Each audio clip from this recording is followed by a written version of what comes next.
예, 뭐 결과 보면 우리 그 양극화 격차가 결코 줄어들지 않고 있다는 걸 확인할 수 있고, 더군다나 우려가 되는 게 이 부채 아닙니까? 가계 부채가 심각한 거 아니겠습니까?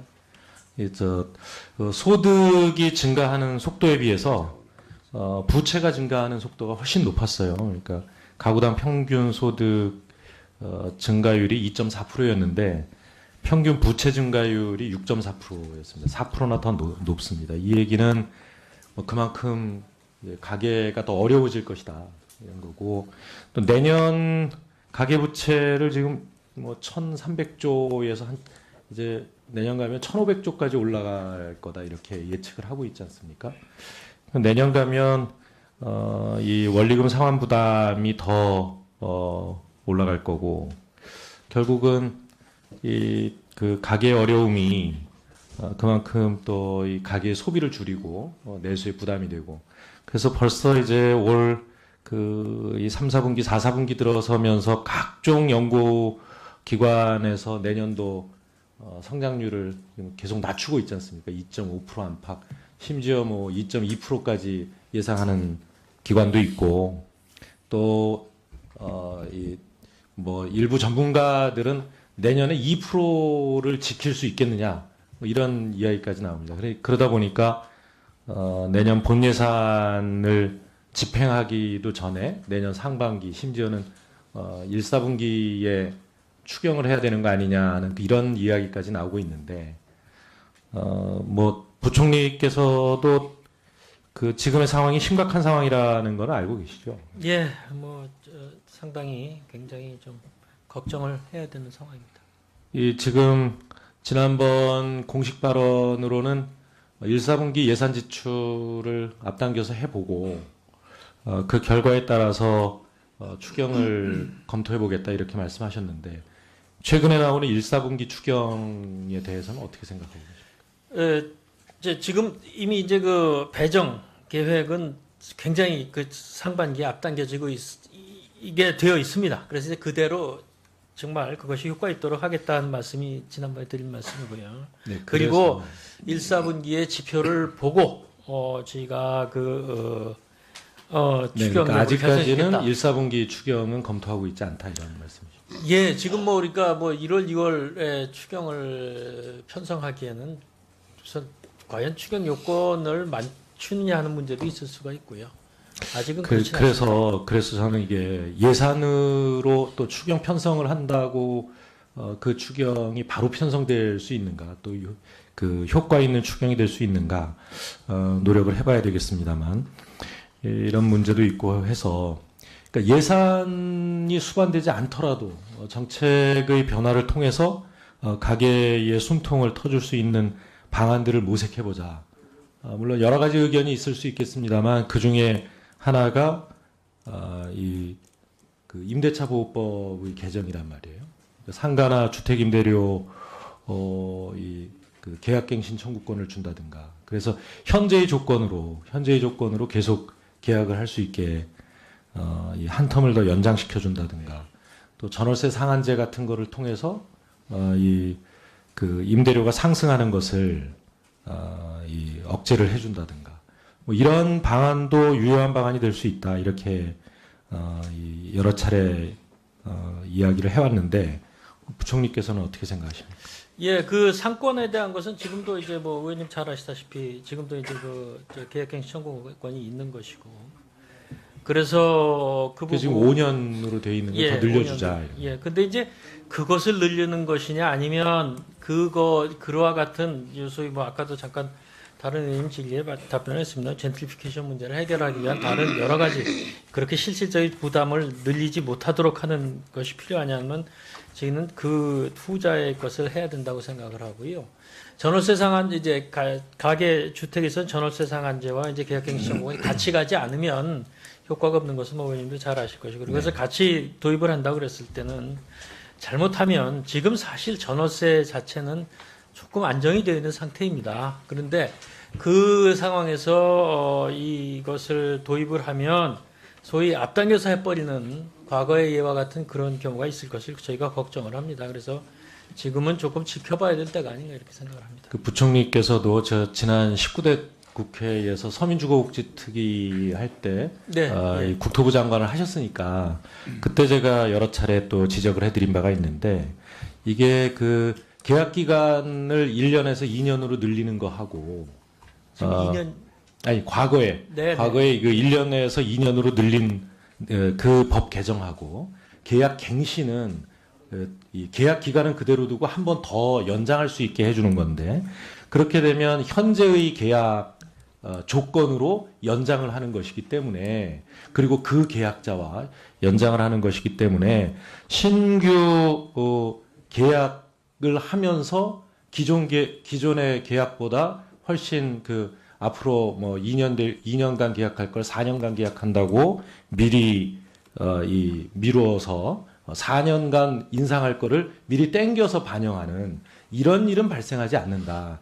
이런 것을 여러 차례 말씀드렸을 텐데요. 의원님 그 위험성은 상존한다고 봐야 될 것입니다. 그 새로 신규로 하는 데 있어서는 그 분명히 그 시세 그렇지 않습니다. 기존 계약을 2년 연장하는 것인데 그것을 연장해 주시는 건데요. 그러나 네. 항상 신규라는 건 또 있거든요.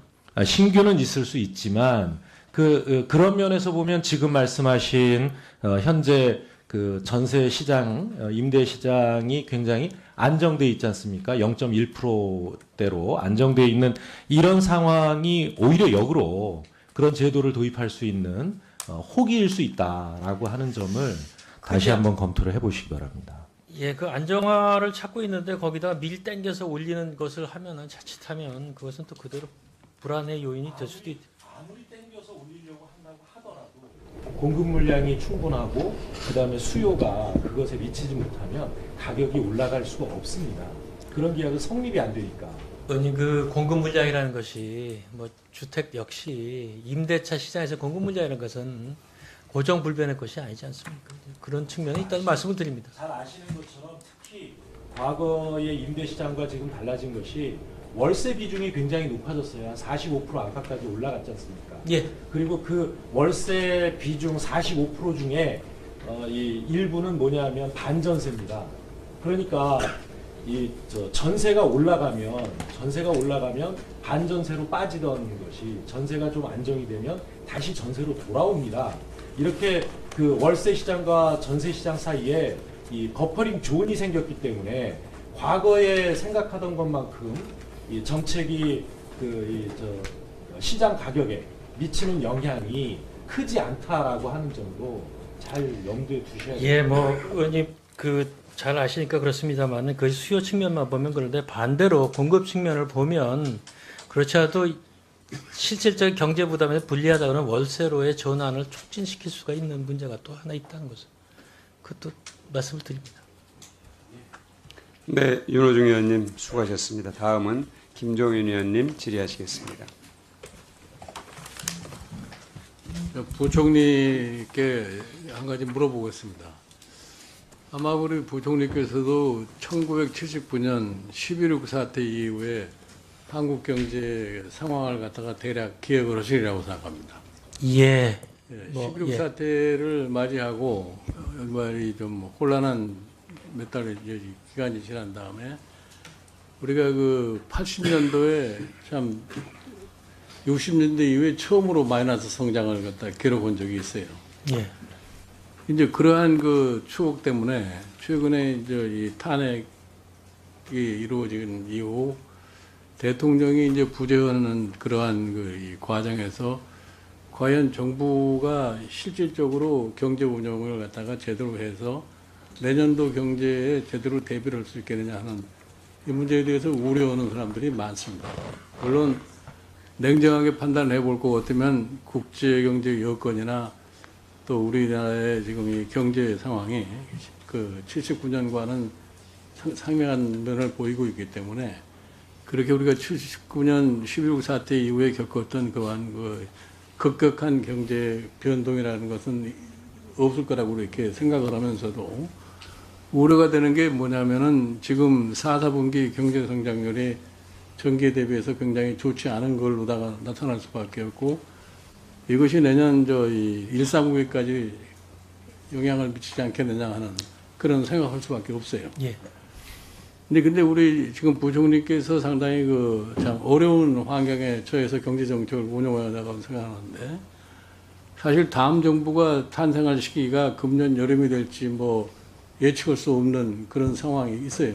그러니까 심리적으로 봤을 적에 정부가 어떠한 소위 단기적인 거시경제 지표를 좀 제대로 보여주기 위해서 자꾸 뭐 지금 얘기하는 것이 뭐냐면은 예산의 뭐 조기 집행에다가 또 그렇지 않으면 뭐 추경까지 이런 얘기가 나오고 있는데 이런 것이 사실은 옳은 판단인지 그리고 이 정부가 정확하게 내년도 경제 성장에 대한 수치를 갖다가 막 솔직하게 우리 한국 경제가 지금 당면하고 있는 여건을 제대로 좀 참작을 해서 좀 얕더라도 좀 정확하게 얘기를 했으면 좋겠다 이런 생각이 들어요.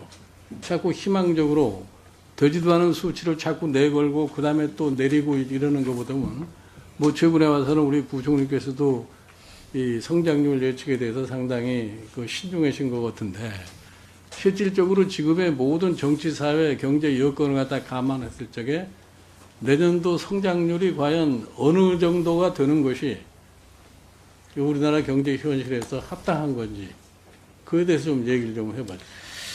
네, 저희가 뭐 다른 의원님들 질문에도 답변을 아까 드렸습니다만 저희가 이제 다음 주에 그 내년도 경제 정책 방향을 발표하면서 성장률 전망도 이제 발표를 하도록 되어 있습니다. 그 의원님께서 참 잘 지적하신 그 전반적인 방향에 대해서 저희도 그런 걱정과 또 그 방향에 대해서 동의하는 바도 많고요. 제 성장률만 따로 띄워놓고 말씀을 드린다면 저희가 하여튼 이번에 발표하는 성장률은 정말 아까도 답변을 드렸습니다만은 좀 상당히 우리가 최선을 다한 그 정확성을 갖도록 그래서 이렇게 국민들께 그냥 뭐 이렇게 될 것이다라는 희망을 방점을 두는 것보다는 솔직히 우리 내년도 경제가 이런 정도일 것이다라는 것을 솔직히 말씀을 드리도록 그렇게 아주 최선을 다하도록 하겠습니다. 네, 그다음에 제가 한국은행 총재께 좀 여쭤보겠습니다.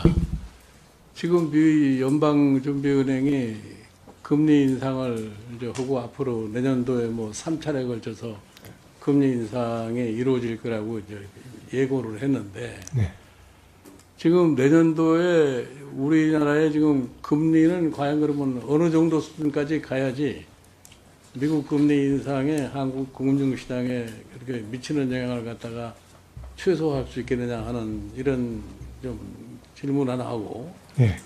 그다음에 이제 일반적으로 염려하는 것처럼 가계부채가 뭐 1,300조가 현재 넘어 있고 그다음에 내년도에 가계부채가 좀 더 증가하리라고 생각하고 제가 보기에 내년 한 참 4, 4분기 초쯤 들어갈 것 같으면은 소위 그 문제가 상당히 심각해지리라고 생각을 하는데 네. 가계부채를 생각할 것 같으면 내년도 금리 인상이라는 것이 또 한편으로 어려울 거라고 그렇게 생각합니다. 네.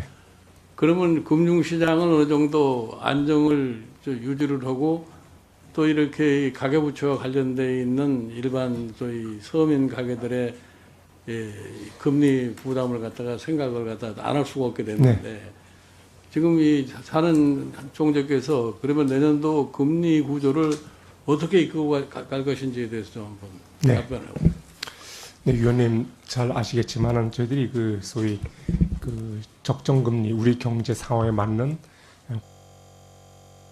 그런 방향으로 운영하려고 합니다. 근데 적정금리라고 하는 것이 거시경제 여건만을 감안했을 때하고 소위 성장과 물가를 했을 때 적정 수준하고 그다음에 지금 조금 전에 가계부채 우려했었지만은 금융 안정 리스크까지 감안했을 때 또 그것을 또 고려하면은 적정 수준이 좀 달라집니다. 거시경제만 생각했을 때하고 금융 안정을 같이 생각했을 때하고 그래서 저희들은 내년에 경제가 거시경제가 좀 안 좋으면서도 금융 리스크는 증대하는 그런 상당히 좀 그 곤혹스러운 그런 상황에 처할 것 같습니다. 그래서 금리 수준은 그런 거시경제 리스크와 금융 안정예고 리스크를 좀 같이 감안을 해서 가장 우리 경제에 좀 그 부담이 가장 적은 방향으로 금리 정책을 끌고 갈까 그렇게 생각을 하고 있습니다.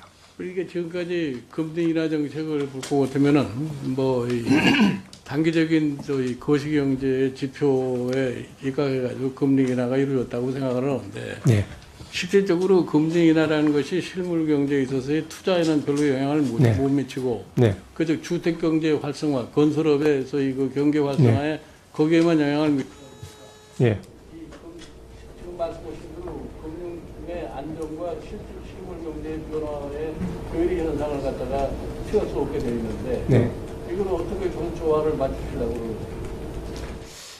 지금까지는 사실은 좀 거시경제 다시 말해서 성장 쪽에 조금 더 방점을 두고 금리 정책을 운영한 것이 사실입니다.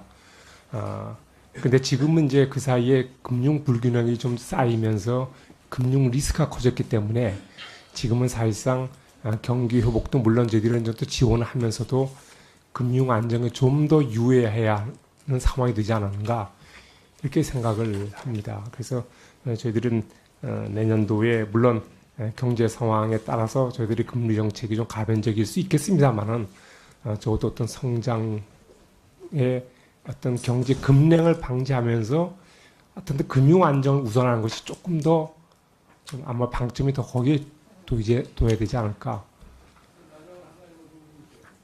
만약에 지금 이 가계부채가 진짜 최종적으로 문제가 돼가지고 가계부채가 금융의 불안정을 갖다가 병원에서 적에 예. 그걸 어떻게 대처할 방식입니까? 가계부채 문제는 저희들은 이렇게 보고 있습니다. 저희들이 늘 가계부채는 저희들에게 두 가지 어떤 어려움을 줄 수 있는데 그 하나는 절대적인 양이 커지면서 가계부채 상환 부담 때문에 소비, 성장을 제약하는 요인이 되는 경우가 하나 있고 두 번째는 그 가계부채가 부실화되면서 금융기관 자체가 부실화되는 소위 금융 시스템 리스크 두 가지로 일단 보고 있는데 저희들은 일단 두 번째의 금융기관의 부실로까지 갈 상황은 아직은 아니다 이겁니다.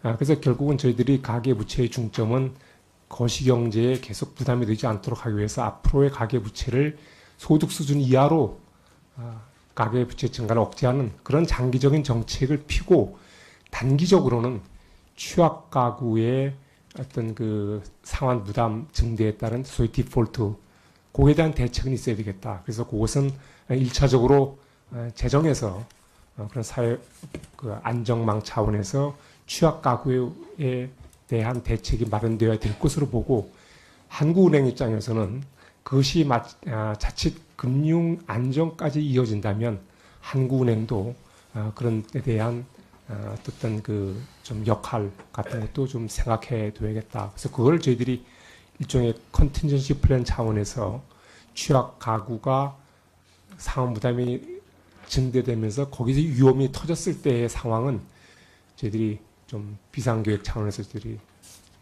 안은 좀 갖고 있습니다.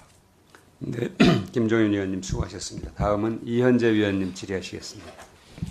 네, 새누리당 경기 그렇게 되면 현재의 계약 조건으로 연장을 하는 것이기 때문에 그리고 그 계약자와 연장을 하는 것이기 때문에 신규 계약을 하면서 기존의 계약보다 훨씬 그 앞으로 뭐 2년간 계약할 걸 4년간 계약한다고 미리 미루어서 4년간 인상할 거를 미리 땡겨서 반영하는 이런 일은 발생하지 않는다. 이런 것을 여러 차례 말씀드렸을 텐데요. 의원님 그 위험성은 상존한다고 봐야 될 것입니다. 그 새로 신규로 하는 데 있어서는 그 분명히 그 시세 그렇지 않습니다. 기존 계약을 2년 연장하는 것인데 그것을 연장해 주시는 건데요. 그러나 네. 항상 신규라는 건 또 있거든요.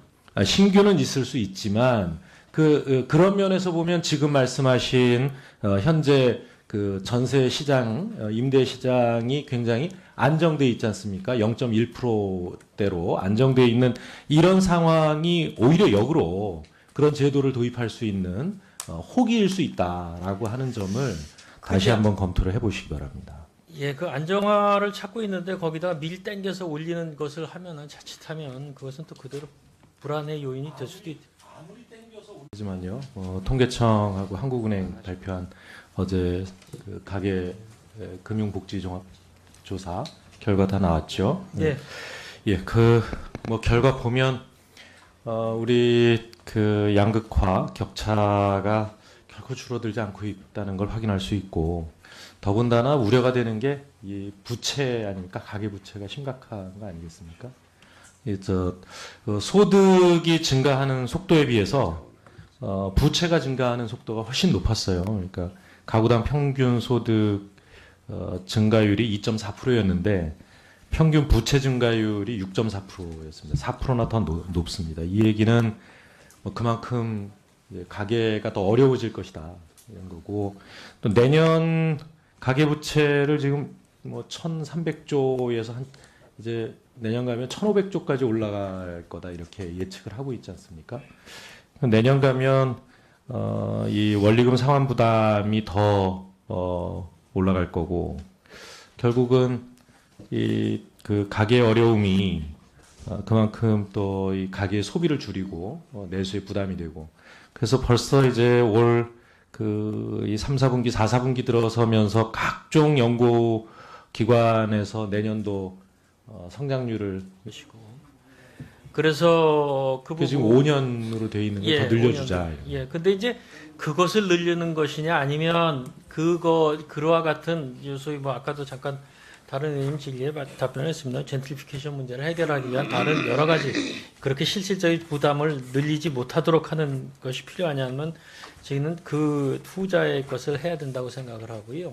전월세 상한 이제 가계 주택에서는 전월세 상한제와 이제 계약갱신 정보가 같이 가지 않으면 효과가 없는 것은 뭐 의원님도 잘 아실 것이고, 그래서 같이 도입을 한다고 그랬을 때는 잘못하면 지금 사실 전월세 자체는 조금 안정이 되어 있는 상태입니다. 그런데 그 상황에서 이것을 도입을 하면 소위 앞당겨서 해버리는 과거의 예와 같은 그런 경우가 있을 것을 저희가 걱정을 합니다. 그래서 지금은 조금 지켜봐야 될 때가 아닌가 이렇게 생각을 합니다. 그 부총리께서도 저 지난 19대 국회에서 서민주거복지특위 할 때 네, 네. 이 국토부 장관을 하셨으니까 그때 제가 여러 차례 또 지적을 해드린 바가 있는데, 이게 그 계약 기간을 1년에서 2년으로 늘리는 거 하고 지금 2년 아니 과거에 네, 과거에 그 1년에서 2년으로 늘린 그 법 개정하고 계약 갱신은 이 계약 기간은 그대로 두고 한 번 더 연장할 수 있게 해주는 건데 계속 낮추고 있지 않습니까? 2.5% 안팎,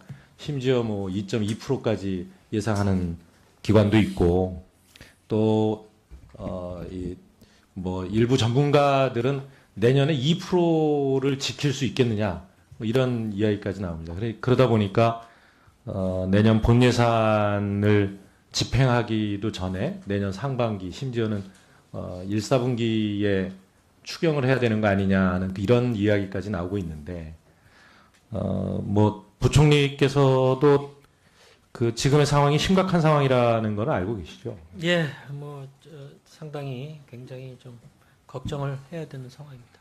이 지금 지난번 공식 발언으로는 1, 4분기 예산 지출을 앞당겨서 해보고 그 결과에 따라서 추경을 검토해보겠다 이렇게 말씀하셨는데, 최근에 나오는 1, 4분기 추경에 대해서는 어떻게 생각하고 계십니까?